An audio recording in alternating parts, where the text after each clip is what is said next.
Industry രണ്ടാണ്. അവിടുത്തെ ചൂടും അല്ലെങ്കിൽ അവിടെയുള്ള ചൂട് മാത്രമേ ഞാൻ പറയുള്ളൂ, അല്ലാണ്ട് ബാക്കി എല്ലാ കാര്യവും സത്യം പറഞ്ഞാൽ മലയാളം ഇൻഡസ്ട്രിയിൽ നല്ലതായിട്ട് തോന്നിയിട്ടുള്ളത്. അത് ഞാൻ ഒരിക്കലും നമ്മുടെ ഇൻഡസ്ട്രിയെ കുറച്ച് പറയാനല്ല, അതെനിക്ക് തോന്നുന്നു അനുഭവിച്ചവർക്ക് അത് മനസ്സിലാവായിരിക്കും. കുറച്ചും കൂടെ ഒരു റെസ്പെക്ട്ഫുൾ ആയ ഒരു അന്തരീക്ഷം ഉണ്ട് പല കാര്യങ്ങൾക്കും, കുറച്ചും കൂടെ ആർട്ടിസ്റ്റുകളോട് റെസ്പെക്ട് ഉണ്ട്. സത്യം പറഞ്ഞു കഴിഞ്ഞാൽ നമ്മളൊക്കെ വർക്ക് ചെയ്യുന്നത് എന്നെ സംബന്ധിച്ചിടത്തോളം, ഞാൻ വർക്ക് ചെയ്യുന്നത്, എനിക്ക് എന്നെ ആൾക്കാരും മറ്റേ ഓക്കെ എന്നെ കാണുമ്പോൾ എഴുന്നേറ്റിരിക്കണം ആ സാധനമല്ല ഞാൻ പറയുന്നത്. പക്ഷെ ഒരു മാനുഷികമായ ഒരു പരിഗണന അല്ലെങ്കിൽ ഒരു ആർട്ടിസ്റ്റിനോട് അയാളുടെ മനസ്സ് മനസ്സിലാക്കാനുള്ള ഒരു ശ്രമം അത് ആ ഇൻഡസ്ട്രിയിൽ ഭയങ്കരമായിട്ടുണ്ട്. ഞാൻ അത്ഭുതപ്പെട്ടിട്ടുണ്ട്. അതായത് അവര് മലയാളം ഇൻഡസ്ട്രിയെ കാണുന്ന രീതി, അവര് മലയാളം ആക്ടേഴ്സിനെ കാണുന്ന രീതി ഒക്കെ ഭയങ്കരമായിട്ട് ഞാൻ നമ്മൾ ചില സീനുകളൊക്കെ അവരെടുത്ത് പറഞ്ഞുകൊണ്ടൊന്നും നമ്മളിവിടെ പുച്ഛം വിലയും പരിപാടിയായിട്ട് നമ്മൾ അവിടെ ചെന്നിട്ട് നമ്മൾ ചെയ്ത ഓരോ വർക്കിനെ അവർ എടുത്തെടുത്ത് അപ്രീഷിയേറ്റ് ചെയ്യുമ്പോൾ I am talking about the industry, not of the audience നമ്മൾ ഇഷ്ടപ്പെടുന്നവരുണ്ടാവും. പക്ഷെ ഞാൻ അതല്ല പറഞ്ഞത്, നമ്മുടെ ഇൻഡസ്ട്രിയിൽ ഒരിക്കലും ഒരു നല്ല കാര്യം പറയില്ല.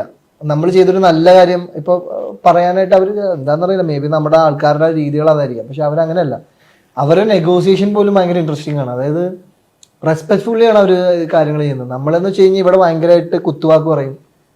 ഞാനിത് പേഴ്സണലി അനുഭവിച്ചിട്ടുള്ള ആളാണ്, ഇപ്പോഴും ഞാൻ അനുഭവിച്ചുകൊണ്ടിരിക്കുന്നത്. ആ രീതി ഭയങ്കര റോങ് ആണ്, ഒരിക്കലും അങ്ങനെ ചെയ്യാൻ പാടില്ല.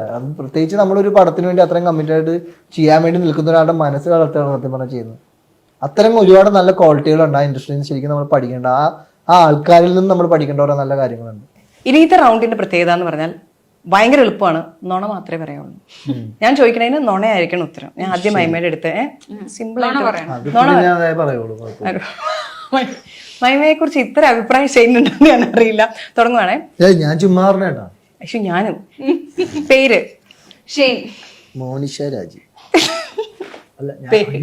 പ്രൊഡ്യൂസറിന്റെ പേര് പറഞ്ഞു, സോറി. പേര് നുണയെ പറയാവുള്ളൂ. പേര് ഒരാൾ കഴിഞ്ഞ അടുത്ത ആളോട് ചോദിക്കാം. ചാർലി. ജോലി ഗായിക. ഓ ഷെയ്ൻ ഗാർഡനർ. എത്ര പൂക്കളുണ്ട് തോട്ടത്തിൽ? തോട്ടത്തിൽ എത്ര പൂക്കളുണ്ട്? 5 പൂക്കളുണ്ട്. പേര് ചോദിക്കണില്ല, വേണ്ട, അത്ര കാണാൻ വേണ്ട. ജാടയുണ്ടോ? ഉണ്ട്, നന്നായിട്ടുണ്ട്. ഭയങ്കര ആൾക്കാർ പറയാറുണ്ടോ സഹിക്കാൻ? പിന്നെ സ്ഥിരമായിട്ട് ഞാൻ കേൾക്കുന്ന ഭയങ്കര ജാടയുമായി നിൽക്കുന്ന എല്ലാവരും പറഞ്ഞ് ഞാൻ കേൾക്കാറുണ്ട്. പക്ഷെ നമുക്ക് ജാട ഉള്ളതുകൊണ്ട് ഇപ്പൊ നമുക്കൊന്നും ചെയ്യാൻ പറ്റില്ലല്ലോ. ക്യാരക്ടറിലുണ്ട്, എന്നാ ചെയ്യണം? ഓക്കെ, നുണ മാത്രമേ പറയാവൂ. ജാടയുണ്ടോ? ഇല്ല, ജാടയില്ല. ജാടയില്ല, ഒട്ടുമില്ല. അപ്പൊ അത് എങ്ങനെ പിടിച്ചു വെക്കണോ ഷൈൻ ഈ ജാടയില്ലാതെ ഫീൽഡിലൊക്കെ? ഭയങ്കര പാടാ ചേച്ചി. എന്നാലും സഹിക്കില്ലേ? ഞാൻ തന്നെ എന്നെ സഹിക്കണ ഇച്ചിരി കഷ്ടപ്പെട്ടോ അതിന്റെ ഇടയില്. അപ്പൊ എങ്ങനെ ആൾക്കാരെന്നെ പാടാ, ഭയങ്കര പാടാ.